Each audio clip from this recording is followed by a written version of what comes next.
Greetings and welcome to this week's edition of 401k Real Talk. This is Fred Barstein, contributing editor at wealthmanagement.com's RPA Omnichannel and CEO at Trout, TPSU, and 401k TV.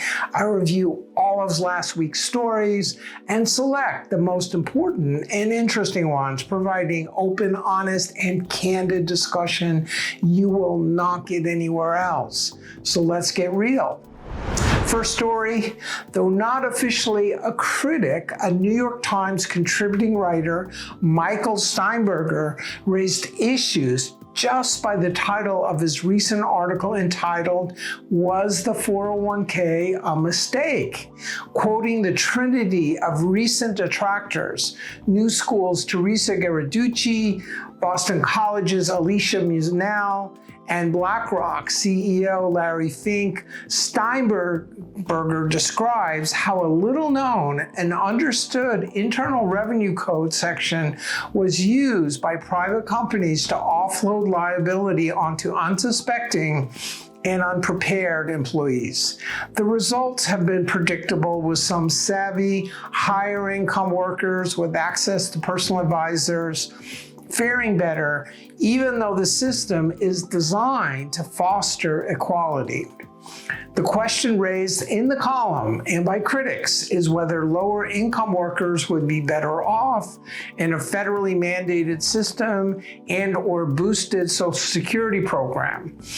Geraducci claims that the 401ks are unsuitable for lower income workers and that offloading liability has been a betrayal of their social contracts.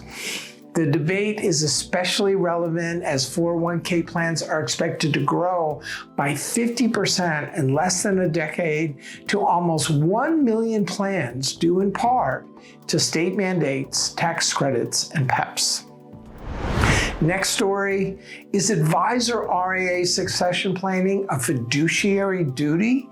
Mercer Advisors Vice Chair and Head of M&A, David Barton, argues that under the 40 Act Section 206, fiduciaries have a duty to provide clients with continued and uninterrupted care, which it claims includes a written succession plan.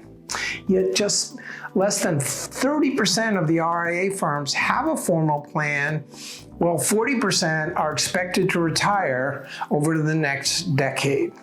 RPA's duty of care is even higher under ERISA, not just to the plan sponsors, but also to the participants they advise, raising the question of whether plans should be asking their advisor if they have a succession plan, and even if they do, if there is a change, does the plan have to conduct an RFP like they would when their record keeper is sold or exits? Next story, with commitments from 14 plans with 25 billion and 500,000 employees, as well as from 3 major record keepers, BlackRock is making a big push into the in-plan retirement income market, using their immense clout to offer their ETF target date fund with an option to buy a lifetime income stream called LifePath Paychecks. The roadblocks from record keepers have stymied in-plan retirement income. Getting Fidelity, Voya, and Bank of America is a good start, not just for BlackRock, but for the entire industry. Institutional investment consultants like Aon and Watson Towers, Wyatt, as well as RPAs like Lockton and Marsh-Mac are also on board. AllianceBernstein recently announced that they are making their institutional income service available to more DC plans. Though concerns about costs and the underlying annuities, as well as transparency, remain, experts believe that consumers will get a better deal leveraging BlackRock's clout, who currently use annuities from Brighthouse and Equitable.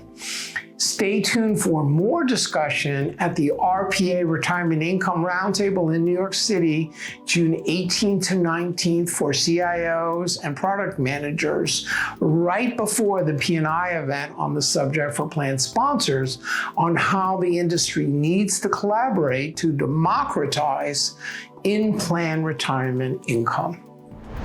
Next story, in what is a nightmare scenario for any media organization, this 401k specialist printed a retraction about an article by a guest columnist, Ron Sertz, claiming that CITs understated their fees by not including the cost of the underlying investments. The article was taken down. We all know to be skeptical about fishy stories on social media sites, but we expect that established journalist outlets will at least vet what they publish. But as revenue dwindles, so do the staff and resources, resulting in the unfortunate column by Mr. Sertz, who also published an apology.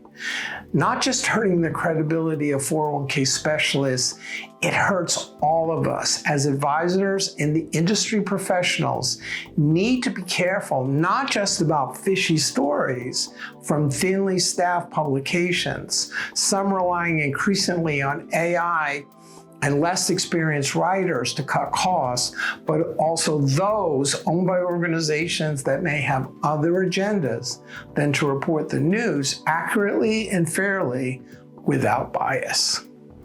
Finally, adults learn differently than children or even college students, something that most university executive education programs know and practice. Yet financial services, especially the 401k industry, have yet to learn these lessons.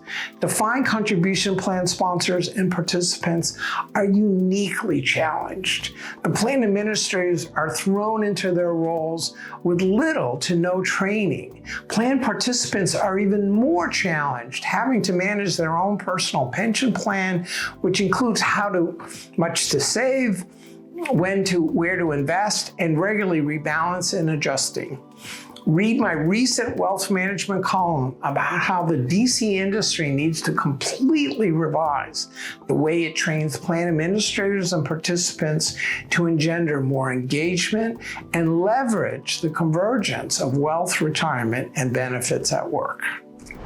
So those are the most important stories from the past week.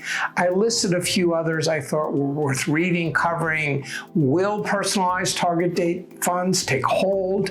AllianceBernstein makes its retirement income service more available. How Morgan Stanley is trying to deliver financial planning at the workplace.